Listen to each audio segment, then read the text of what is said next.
It's Rose, and I decided to do another Creepypasta reading. Hopefully this one will do better because I'm not using my mic. I know I mess up a couple times when I'm reading this, but I can't exactly go over it and stuff. So I'm just gonna try this, see how well it works. It's gonna be a longer one, so there might only be one per video. Might do two depending on how long it is. So here we go. This one is called Summertime Nightmare. Crapola. In the summer of 1985, my mother, sister, father, and myself moved into a rural farmhouse in central Kentucky. The house was not in the greatest of shape, but it did the job.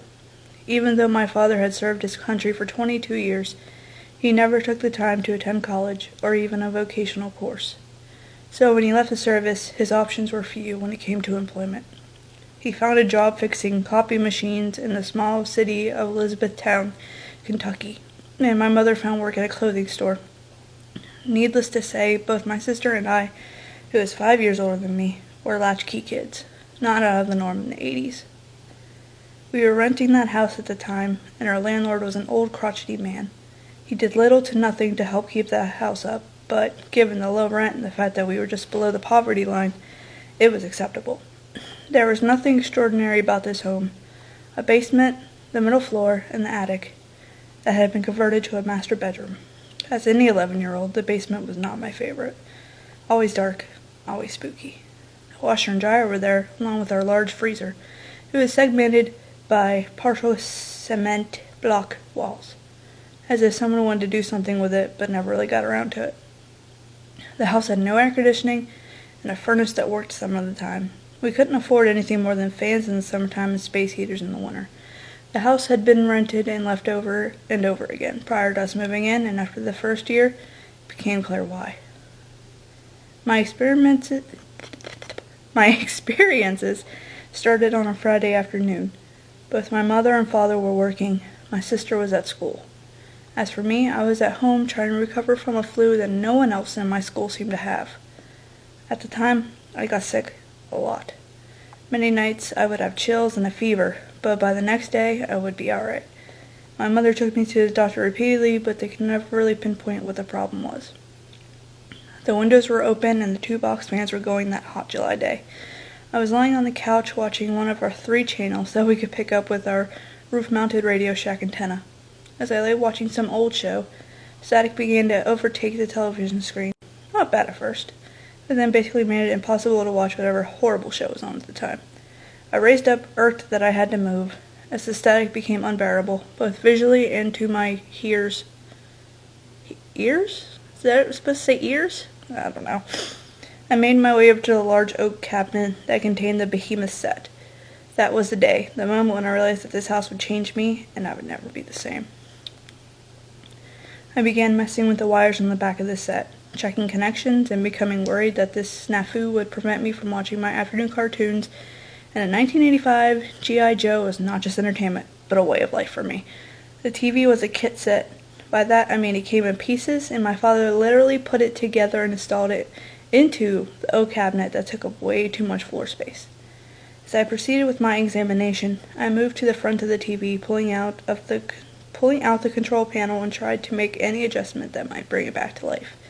I leaned over and turned the set off. I was now just staring at it, pondering my next move. As I looked at the blank, dark screen, all I could see was a reflection of the living room behind me. The light from the curtainless window made my surroundings in the tube all that much more clear. Everything appeared normal behind me at first, as my main focus was on my need to watch my upcoming cartoons, but right at that moment, I noticed something out of place in the reflection. A man was sitting on the very couch that I had just left. The fear shot through me like a bolt of electricity. I spun my head around as fast as humanly possible to see nothing. I stood up just as fast and scanned the room. My heart was racing. How did someone get in here without me hearing or seeing them? I cautiously made my way through the house, checking first my sister's room and mine. I slowly walked through the kitchen, as it was the gateway to the rest of the home, including the basement. I skipped that door, going instead to the one that led up to my parents' room. I quietly moved up the stairs, trying to take in as much as I could. Still, I found nothing and no evidence that anyone was there. I finally made my way back to the kitchen and the basement door. I opened it with just enough space to flick on the light. Once they came on, I pushed the door open and peered down the stairs. That was enough for me. As I came back into the living room, I looked around and saw no more than the couch, chairs, and that overgrown TV. Sitting back on the couch, I started, to the best of my 11-year-old brain could reason, to think about what exactly I had just seen. He looked to be in his late 40s, in a black suit, black hair, long face, and he was not looking at me, just looking forward with a blank stare. I tried to compose and reason with myself. I was a giant horror movie geek, and I had just watched Poltergeist for the 50th time that past weekend. It was a trick of the light and shadow, and my imagination, I figured. It did not make sense that anyone could come in the house, for one, but also, why would they just sit down, get up, and leave? A ghost was out of the question, as nothing had happened in the few months that we had lived there, and besides, that was fiction. My final thought was, I am simply not seeing what I thought I saw. Once I had come to that conclusion, I was able to steady myself and refocus my attention to what really mattered, my cartoons. I walked over and pushed the power button back on. Lo and behold, we had picture and sound. Just then the phone rang. I hate to admit it, but I jumped just a little. It was my sister telling me that she was going to a friend's house after school and to let Mom know. I said okay and hung up the phone, not willing or wanting to know if my sister had anything else to say. After all, she was my sister, and sibling rivalry was in full effect. Leaning back on the couch, feeling that I just accomplished something great by returning to my programs, I noticed something out of the corner of my eye. It was my bedroom door, and it was slowly opening. Was it the wind? Did I check that room for the non-existent intruder? Getting up, I made my way over, only to jump back when the door suddenly jutted open, as if somebody on the other side had grabbed the handle and decided to make a quick and forceful entrance into the living room. I took 2 or 3 quick steps back. I could see directly into my bedroom. Once again, nothing. The calmness that I had obtained from my prior investigation had suddenly vanished. My heart rate was up, and although I knew I was sick, my sinuses had become fairly clear from the rush of adrenaline. "Hello?" I half-heartedly shouted. No noise. Nothing came from anywhere. Of course it did. Nothing was there. Stepping further back, I was amazed at myself and the level of fear that had taken control of me. I took a deep breath, attempting to readjust my brain to find a rational explanation to the non-robber/ghost, and it's a door that, up to a few seconds prior, had never done that before. I decided that stepping outside was a good idea. I spent about 10 minutes playing with my dog and just looking around. The inside of the living room could be seen through the screen door, but I decided that I would take one good look around. Laughing to myself, it dawned on me that there couldn't be anyone in that house because my dog would have barked. She barked at everything, from cars to a leaf that might have moved past her in an odd way. Needless to say, she was alert to the point of being irritating. After walking around the outside of the place and coming to my senses, I made my way back in. I went directly to the kitchen, grabbed a Coke and a small bag of chips, and sat myself down back in front of the idiot box. Then came the moment where I could no longer explain anything. Above me from my parents' room, I heard distinct footsteps, loud footsteps, moving from one end of the room to the other. Back and forth they went. I stared at the ceiling, hoping it would stop, but it didn't. Instead, they moved closer to the stairs. I moved to the doorway of the kitchen and listened as they proceeded to stomp down the steps. I was frozen, waiting and watching, and then nothing. Screaming as the attic door flew open was my next plan of attack. Not a great way of defending oneself, mind you, but that was the best I could come up with at the moment. I began to ponder whether or not I should call my mom at her place of work. However, I couldn't imagine what would take place if I told her to please drive 20 miles to the house because her son had basically lost his mind. Also, if she had, she would have told my dad, and that for me was a non-starter. He was not one who liked to be bothered with, well, just about anything. So my options were shrinking as my level of fear was rising. Moving quickly back to the living room, but with my eyes still focused on the attic door, I did not know what to do. Making my way back to the couch this time, paying no mind to whatever was playing on the TV, I asked out loud, "Who are you?" When I received no response, I realized I was basically whispering. I tried again, this time with more force in my voice. "Who are you?" When I got nothing back, the thought that my 11-year-old mind had come up with was simple. I was crazy. There was no stopping it now. Staring at the screen door directly in front of me, I began to wonder if this was real. Perhaps I am not going crazy. Perhaps there is something here, and if that is the case, I do not want to be around. I grabbed the phone and called my best friend. He had gotten home having completed his day at school. It was a Friday, and I told him that I was feeling better and I should stay the night at his house. Hell, the entire weekend sounded pretty good. He asked his mom. She said yes. He then told me that he and his dad would pick me up in about an hour. But fortunately, that hour would be too long of a wait. I went to my room, packed some things, grabbed some Nintendo games, and wrote my mom a note telling her that I was at my friend Jimmy's house for the weekend. The explanation sounded pretty mature for the time. I even told her to have a good weekend and to contact me if she needed anything. There was no doubt in my mind that I was not waiting around for another 2 hours before she got off work, not to mention the 30 minutes it took for her to drive home. No thanks. Rocking myself back and forth, looking for my friend's father's car to pull up our overly long driveway, I was growing more and more anxious, but I knew my trauma, real or imagined, was coming to an end. Sitting there, even with the TV on, I noticed that everything had become eerily quiet. Box fans were on full blast, and the commercial on the TV was very loud, but nothing seemed right.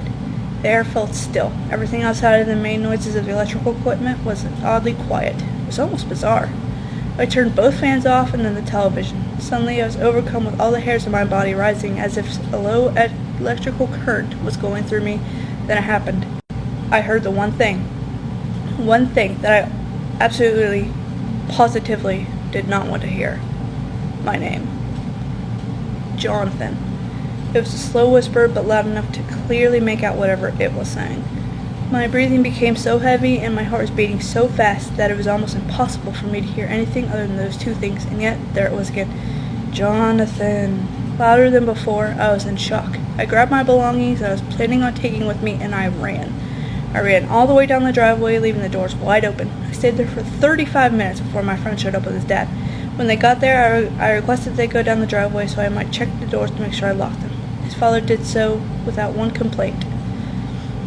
After the weekend passed and I returned home after school on the following Monday, instead of having a peaceful existence, whatever the thing was, it systematically began to haunt every member of my immediate family. My mother kept having things moved around or go missing. My sister would hear whispers in her pillow and began to spend more and more time with her friends, basically moving in with one of her friends, and my father, well, he would often see someone out of the corner of his eye. He would say he saw someone in the property and one night in the basement while he was working on something. That incident was the start of our move away from that house and Kentucky. Although he would never specifically say what happened when it did, he began to plan our move. As for me, it called to me. I had horrible and disturbing nightmares, always taking place in the basement, and shadows would appear on the wall from time to time. Many years have passed since we lived there. The house had been remodeled from what I understand, and many people have came and went. No matter where I lived, I will never forget what happened there, and that incident is why I became a paranormal researcher. Even after all this time, when it's a hot summer day and I'm alone, I often put earbuds in and listen to music, if for no other reason to make sure I never hear my name being called from the shadows again. Whew, that was a long one. Not used to talking that long, so now my throat hurts. But, yeah, that was kind of creepy, actually. I mean, I've always wanted to, be a paranormal researcher. I believe in ghosts and all that stuff, but at the same time, there's not much to do around where I live, unfortunately. I mean, we do have the Hell House, but I don't exactly know if I believe in that, because a lot of people just use those things to get, like, on the TV and stuff. So, if you want to hear more creepypasta, especially from me, because I'm awesome. No, not really. Hit the like button if you want to, or leave a comment if you have any stories that you specifically like me to read, or any true stories that you know of that you'd like to hear from me. I mean, I can look up stuff that I can read. It doesn't exactly have to be a creepypasta, or anything else that you want to see from me. I will love to do anything because I love making videos. I wanna do this as long as I can. I hoped one day to make a job of it, but if that doesn't happen, it doesn't happen. But no matter what, I'll still be here doing stuff on YouTube because it's fun and it's something I enjoy. And I'll see you on the next one.